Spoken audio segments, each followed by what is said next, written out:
I'm at the receiving end of a ton of avian puns and bird-related jokes. All that Breeds reminded me of Honeyland. Has anybody told you that before? You think? I don't know. पूरे एक साल शुरू में मैं एक diary में I used to write clever things that Saud and Nadeem have said. You know, and Lovely. then I it love kept getting that. thicker and thicker. And then I literally said we have to do a stylized voiceover. People pounced on me and said when in India and sort of a thing. But the which is of course obvious and should be the case. And doesn't the title All That Breeds come from something their mother had said Yes, to them? indeed. Her Yeah. चीज सांस लेती है. Hi, Oscar-nominated filmmaker Shaunak Sen. What's up? I'm still getting used to that initial wording, but I'm good.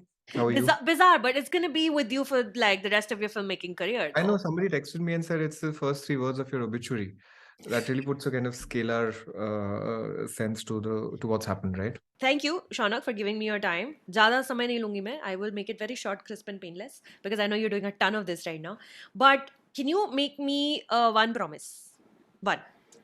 At the Oscars red carpet, if you see Ethan Hawke, you have to take a picture with him. Well, if firstly, you should know that Ethan Hawke has also directed a docu-series now. Yeah. So the chances of me meeting him are not very slim. It's Impossible. not impossible. Yes. So, yeah, sure, for sure. What do you want me to say to him? Nothing, just, his last name is Hawke. That's it. I Oh, don't care okay. for Ethan Hawke so much. I'm just excited that it's Ethan Hawke. Oh, I see. Did you mix up kites with hawks? Same family, no? Same bird Right. family, isn't it? Aren't kites like a variety of hawks? No, really not. But they look. I mean, I suppose they're all birds of prey and are raptors. But eagles, kites, and hawks are, connected, but not the same thing. But that's okay. I'm at the receiving end of a ton of avian puns and bird-related jokes. So I thought I was very clever to come up with that, but like starting off like a complete moron on that note. Firstly, I have taken my family to watch this film, and the special screenings that happened in Mumbai, there were 3 screenings in one Right. day. After months of waiting, कि कब देखने मिलेगी, because for those of us who couldn't catch it at Sundance last year, I've taken my husband and my mother-in-law. We've trekked all the way to Worli, and all of us have come out like nearly like weeping because it's just the sheer force that All That Breeds is. Thank you. It's very kind of you. Thank you. When you started this film, and it obviously was a long time ago and took you 3 years to make and everything, did you start with an attempt to weave in the multiple themes that the film is eventually presenting? Like there's obviously the human nature relationship, but then there's also rising climate change, the garbage problem in Indian cities, air pollution, brotherhood, caged versus freed. Or did these themes emerge on the edit table when you were putting it together? Well, not on the edit table, I suppose, when we were shooting, but when we started, I was mainly sure of what we did not want to do, Acha. actually. So vaguely, I was itna clear कि हमें either एक ecological film, but my main interest was in the philosophical issues, So I was more sure of what we did not want to do. So I was certain we did not want to make a nature or a wildlife doc like a conventional. We didn't have the experience nor the ambition. Secondly, I did not want to make a conventional socio-political film, like like a regular political kind of a doc. Nor did I want to make a sweet film about nice people doing good things. Yeah. Because there's a version of that also in this film, like a very NGOized, sanitized, sweet, saccharine kind of version, right? So, but the thing is, when you try and steer away from all these anti-goalposts, you sort of like, of course, what you end up making is none of these, but also a bit of, right? So, but I knew that for this film to work, it had to be all three. It had to be the ecological, it had to be the social, and it had to be the emotional, and that it had to be about the relationship of the brothers and so on.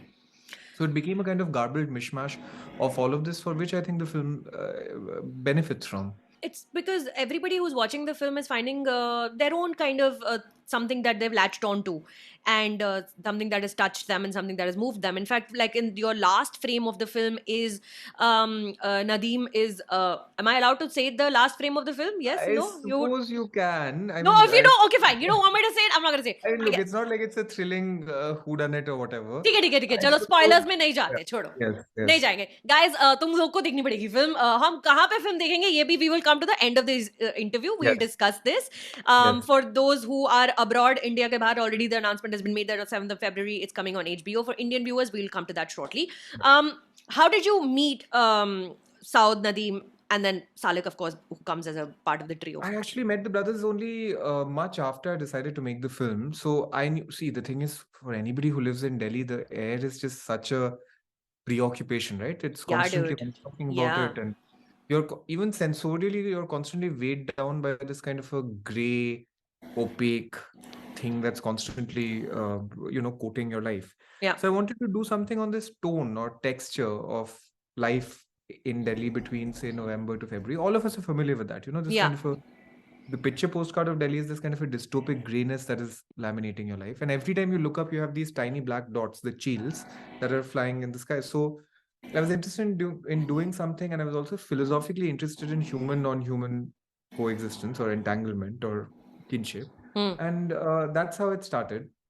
So I was actually stuck in a traffic jam in Chirag, Delhi in my car. And at one point, I was looking up and I distinctly had this sensation of one of those black dots sort of plummeting as if it was falling. And I was just gripped by this figure of this one bird that falls off a gray expanse. I was really like, so I literally took out my phone and Googled where do birds that fall go. Hmm. And the minute you do that, you come across the singular and the remarkable work of the brothers. And so I went and me and the whole directorial team of a sum total of 3 or 4 people. We Directorial went team. and Love yes, it. the enormous assemblage of people, a Entourage. truckload, yes, the full truckload went to meet them. Yes. And essentially, the minute you go into that basement, this grubby, industrial, tiny, cramped, dank kind of a basement, and you have these magisterial birds. These are the cheel, as you know, is this not a hawk, is like Clearly, I don't know. I yes, can't, like, which being is a why city girl, I have no idea what different birds are. I mean, kites have a very successful urban career, so they're as much an urban thing as can be. So the minute you see them, that place itself is just so inherently cinematic and Yeah. dense, and you can't tell if it's day or night because there's no daylight there. And this weird, it's the salient bipolarity of that space, which is so industrially decayed and grubby, but at the same time, there's these monumental birds that are fluttering past every now and then, popping in and out. Yeah. That it reminded me of Tarkovsky and that kind of a dense mise-en-scène cinema. Yeah. And that's when the forms first started. I got interested in this kind of a slow track-in style or this grammar of the slow pan, etc. Pan. Yeah. Be- began to kind of like intuitively become interesting to us. Of course, it took about a year for it to fully evolve, but that's how I think it started. And that's and a film is like a fever dream, right? It's a bit like jumping off a cliff, really. Yeah. And you start and then it's like a free fall. Yeah. So then cut to 3 years later where we are scrambling to make the deadline for Sundance. So that's how it started. That was the first major award the film won That's where exactly it a year premiered. ago. Yes, exactly a year ago. And Sundance is where we premiered and we also got the Grand Jury The Award. Yes. Grand Jury Prize, it's no joke. So, exactly a year ago, this movie wins the Sundance Grand Jury Prize. It, bursts onto the international scene and everybody's standing up and taking notice. Ki, kaun hai ye Shaunak Sen? Bombay mein to kabhi nahi dikha. We've never heard of him making anything in Mumbai before. He's never been an AD before. Who is this guy and why is he suddenly won a Sundance? Then you go on to Cannes and then BAFTA. And now, obviously, Oscar ke baad to, I'm assuming मेरे जैसे सारे लोग लग गए हैं पीछे कि Shaunak interview दे दो, पिक्चर दिखा दो, इंटरव्यू दे दो, पिक्चर दिखा दो. है ना? I've never worked in Bombay in my Yeah. life. Yeah. Also because I've always been a bit scared of the the behemoth of the industry, which is not to say that I love a lot of films from the film industry, of course, but You showed your I've never. film to filmmakers in Bombay. Yes, All yes, that yes, I breeds, yeah. have. Yes, yes, yes, I have. And the truth is that the entire directorial team is all from Delhi, and I think that was needed because you need to be yes, the three and a half, 4 people. All you need to be embedded colloquially and vernacularly in Exactly. the city to intimately know the Otherwise, you can't really tell the story of a subcultural stories unless you really intimately know those places. And the point I was making is that actually nobody in the directorial team between Rohan, Siraj, Aman, or none of those guys actually have worked in Bombay in the film Yeah. industry proper per se. And I actually think that helps because you're fresh and you're bold and you're unvarnished and you only have your heroes, your film heroes who you want to emulate. So therefore you don't really, pull punches because utna pata hi nahi, and we're all that's the strength of some, not to over romanticize it, of course, but it's there, a kind of boldness comes from not being entrenched in an industry for sure. It's also a very Delhi movie. It is as Delhi as movies can, as a documentary film can get, in that every flavor, every frame, every turn, every pan, every slow moving camera shot establishes that this is in fact happening in Delhi.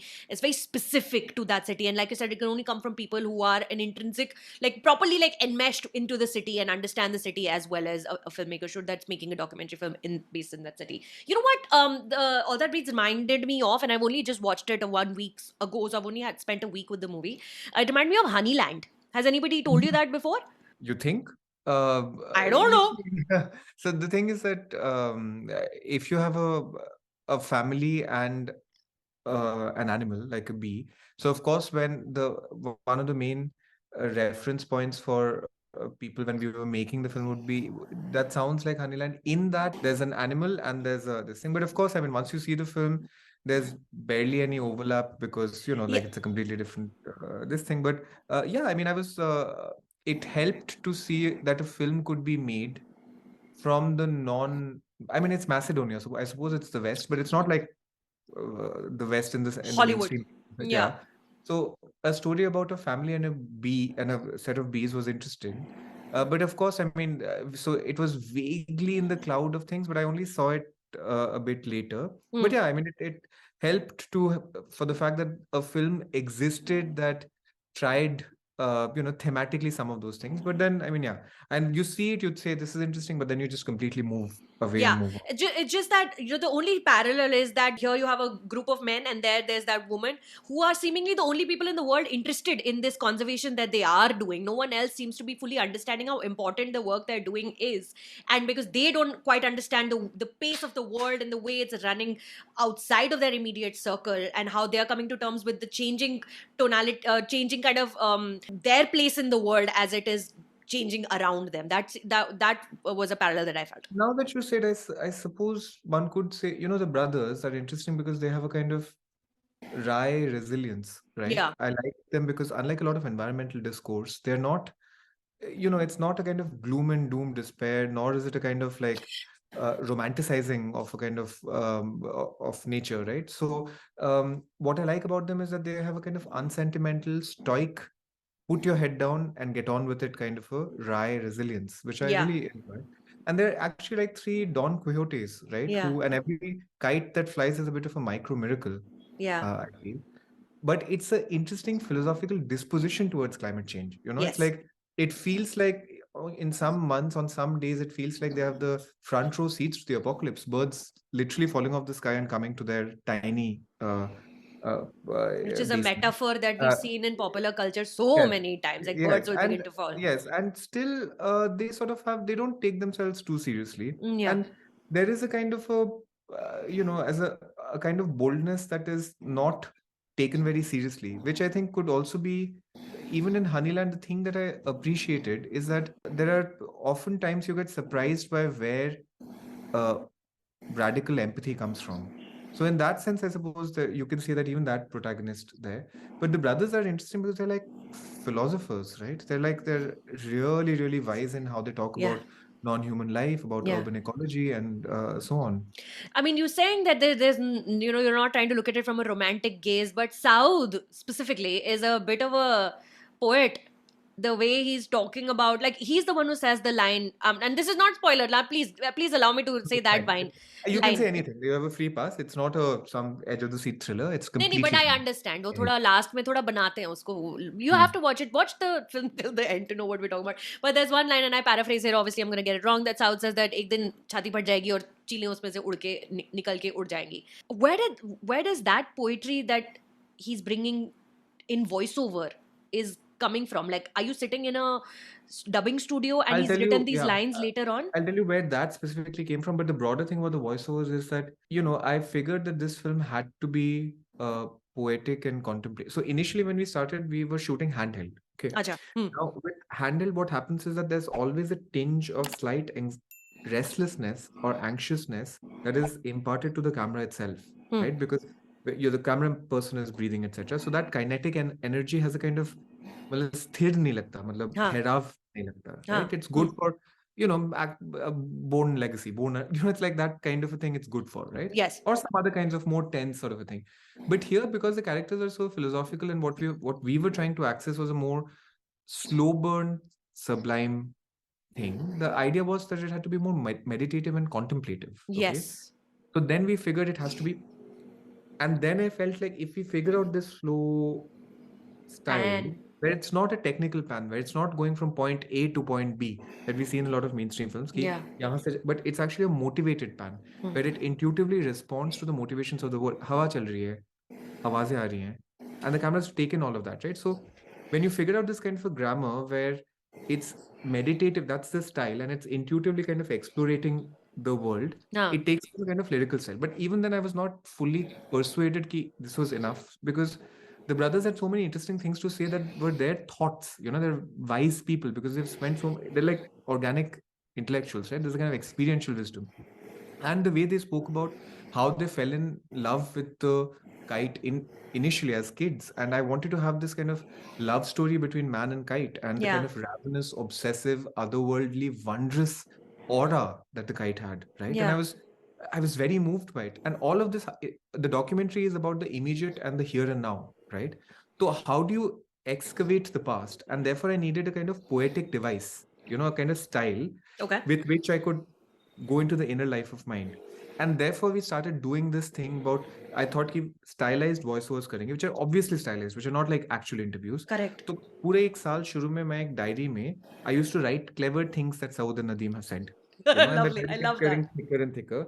And then I literally said we have to do a stylized voiceover, literally in a studio recorded voiceover, wherein we've collated things from what they've said and Yeah. उसको pack in करके, neaten करके, sculpt करके. But it's not like we're keeping the pretensions कि this is like a verite observational thing that we've just recorded. It's a obviously stylized sort of a thing, and that's how we did that particular voiceover that you mentioned, where Saud is talking about his death, that one of these days यहीं गिर जाऊंगा और छाती फट जाएगी और चीलें निकलेंगी.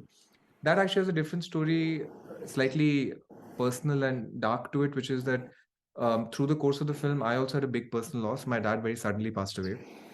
And what happens is that your own life becomes a kind of raw material for the film, right? It becomes kind of, it's both ways. It's like the film lights up your life and your Yeah. life lights up the film. Yeah. And in the wake of the kind of things that I was going through, as you can imagine, the conversations with characters also changed. So, like Saud and I, and often with Nadeem also, we would have these long conversations where we would talk about their mother, what their mom brought in, and so on. And that actually, all of it sort of morphs and mutates the film. Yeah. So, in a way, that kind of a voiceover came up because, in the course of 3 years, it's a uppy, downy, dense friendship where a lot of your personal ups and downs sort of come into the film Yeah. by the grace of the conversations that happen with the characters. So that's how that came in. And doesn't the title "All That Breathes" comes from something their mother had said Yes, to them? indeed. Yeah. Indeed. So it actually, because their mom would always say you shouldn't hierarchize between things and so on. So this thing about you should air is a community, and all of us that share life as Breathe part of it. some kind of a Yeah. membership. It's Yeah. a very interesting idea, right? Yeah. And that's how the title "All That Breathes" came. It was from something that they said. Her Yeah. चीज सांस लेती है. Probably my favorite moment in the film is Salik sitting in the rickshaw talking to his mother and assuring her that he's safe. And then suddenly, when Gileri pops out of his pocket, he plays with it for 10 seconds and the Yeah. Gileri goes right back into his pocket. Yes, yes. The thing is that, when you're shooting with firstly animals, they're just so um, deliciously disregardful of your designs. Yeah. That, They don't care. sometimes you shoot a bird for weeks and you don't get a good moment. That's And then right. out of the blue, a kite comes and takes the glasses away, right? Yeah. Or out of the blue. So you get rewarded with accidents and contingencies, which is really, truly rare, actually. Yeah. And so with Salik, the truth is that he would often have a tiny chipmunk somewhere, like kabhi collar se nikal raha hai, kabhi sleeve se nikal raha hai, kabhi shirt se nikal raha hai, What a sort of a thing. guy. Because he would pick up injured gilharis Yeah. and with a dripper feed them milk and so Yeah. on. Yeah. So often he would be nursing them, right? So Yeah. at opportune moments they would. So of course when I'm shooting, I'm also hoping at some key moment it comes out, because it also, like, I'm conscious of that while shooting. And Yeah. in that moment it did, which is a big deal. So you spent 3 years with the brothers, with Salek, and obviously the extended family as well. We see glimpses of the wife and a child and a parent. How many hours of footage did you have total, which eventually becomes 92 minutes? To the tune of 300 hours. That's mental. So are Because you're you? shooting animals, right? Like you're Yeah. just like cub, you're just sitting and waiting ki kab some animal will give a darshan. So you keep waiting then. So how long did it take you on the edit table to put this together? We were editing with somebody called Vedant Joshi, who's also the associate writer of The Disciple, Acha, acha. a very talented editor. Gotcha. We were cutting with him while shooting in India. Acha. uh, for about four. So we were saying, otherwise, the pahad of footage just becomes too much. It's a mountain which becomes difficult to then traverse. So every day we would come, he would immediately place the footage, see if it's working, then make a different timeline where all the workable footage is in. So it had to be simultaneous. And then we went off to Copenhagen to cut for about 5 months. And that is where we went with a Hmm. 3 hour long, sprawling, unending, and awful edit. And then with this person called Charlotte Bengtson, who's cut films like Act of Killing, Hmm. who's cut films like The Truffle Hunters, etc. Hmm. Like these big, very interestingly stylized films. And with her, we did this kind of. It becomes less a cerebral edit and more a emotional edit, like a Gotcha. gut-based edit about rhythm and experience of time and how the whole thing is flowing and all of that. So we did that for about 5 months, and there the main kind of structuring principle. I know I'm probably jumping to your next possible question, but is that it's like we eventually figured that the rhythm of the film had to be the following, Yeah. which is that we keep in the film vacillating between extreme compression and Yeah. extreme decompression, right? So there's the basement, which is this very claustrophobic, like tiny, cramped space. And from that, we cut to the skies of the city, Yeah. right? So it's extreme compression and decompression in a way like inhaling and exhaling, right? In a way Breathing. like The breathing. film is breathing, much like the title. Yeah. So what that does is that it gives a kind of rhythm to the edit. Mm-hmm. So for instance, when you're inside, then we can really lean into the claustrophobia of it. That means in the lensing, we're using lenses which are only showing, like close-ups. Or with the sound, the way to sort of if you show the sound of or chair ki sound, I don't know if it's audible or not, but that kind of sound, you know what I mean, like Yeah. shifting or skin, that kind of a thing. It makes you gives you a sense of proximity to characters. So then you Yeah. really lean into the compression. And then when you're decompressing, then you're putting the sound of wind Yeah. and using long shots. So it really gives you a sense of waxing and waning. And Mm. that becomes a kind of, in every edit, once you've figured out the through line of the plot, and we had here, in this case, three things: the ecological, the social, and the emotional of the brothers, right? Once you figure that out, once you then start working on the rhythms and the cadences of cub tight and cub loose, that gives a kind of intuitive pace, and that really Mm. helps with this kind of a film. When did the long pans come in? Because your movie at very regular intervals has a lot of long pans. Almost every single pan ends on a close up of some creature of some sort. The turtle was the most Yes. surprising, but then you see a worm, and then you see Snail a and plane going. Like, what a yes, yes, moment! yes. What a freaking moment that is! It started with we got this like one of the DPs whose work I've loved, and I think I rate him as the best cinematographer in the world for nonfiction. Oh wow. Is somebody called Ben Bernhard, a German cinematographer Okay. who shoots the films of this person called Viktor Kosakowski, who's a Russian filmmaker. Incredible, cinematographically the most sophisticated work I have ever seen. Right. And he came in, and with him we started developing this sort of grammar. कि अगर हमारा main idea है simultaneity of human on human life, okay, entanglement or Hmm. neighborliness or kinship, okay, Hmm. so I can talk about it or I can write it, but in a way the most sophisticated, I think, vocabulary for it is a slow pan. If Hmm. you'd see a turtle scudding through trash and the traffic just zipping past of the city, Out of focus. Yeah. then after a 3 minute long shot of just this, you get stapled, those two things get stapled together. They get stitched together. The time, the durational exist, the temporality of the turtle. And so a pan or a tilt down or a focus shift are incredible things to show simultaneity, you Hmm. know. So with him, we developed this style, which was then further developed with the Indian cinematographer Riju Das. Hmm. And that's the style we kept sort of, we just kept panning and tilting. And that style we just kept doing because, and what it helps is that it helps with the edit because it gives a kind of passage of time in the story of the brothers, right? So you have a certain scene, and then you Yeah. suddenly have 2 minutes of a tilt down to pigs in a sewer, right? Yeah. Yeah. Or to take a full minute to cross the sewer, and those kinds of shots. So it's a style that came from the conceptual idea of simultaneity, and then just became a aesthetic kind of wrapping of the film. Because that is kind of the unique shot taking that this film, because it's repeated so oft and so like the duration so long, 2 minutes, 3 minutes, that's what you leave with. Like I had walked out of screening and I met filmmaker Zoya Praveen. She was standing outside and both of us were like in like titters, like I just needed to talk to somebody about the film, and so we stood there and like jumping and talking about the film. Yeah, And I these hate shots were when I what missed that screening. How was it? How did it it go? was incredible. There were people there, and it was a very small private, like not a private screening, it was a ticketed event, but it was a very small room, and rapt audience attention. It's incredible, really, really great. People walked out and were standing outside in the compound talking for like, I think for 30 minutes. People were just standing outside and talking and things like that. And like I posted about it in my Instagram story, and the number of people who replied to me upset that the tickets had sold out was Yeah. just like way too many people, way too many Yes, people. yes. We have to address that part of the conversation also. We'll come to that shortly, okay? Yes. Because the interest is now at an all-time high. It potentially, Yeah. possibly, will only get higher once you win that Oscar, which Um, I am hopeful it's going to happen. yes, yes, but we're up against behemoths. Yes, it's the very most competitive It's a category. phenomenally competitive category. Documentary All feature the से films competitive are, कुछ हो ही नहीं सकता है. yeah, because you see, it's the whole world competing, right? Correct. It's not like, and also it's not like American films versus world films. हाँ.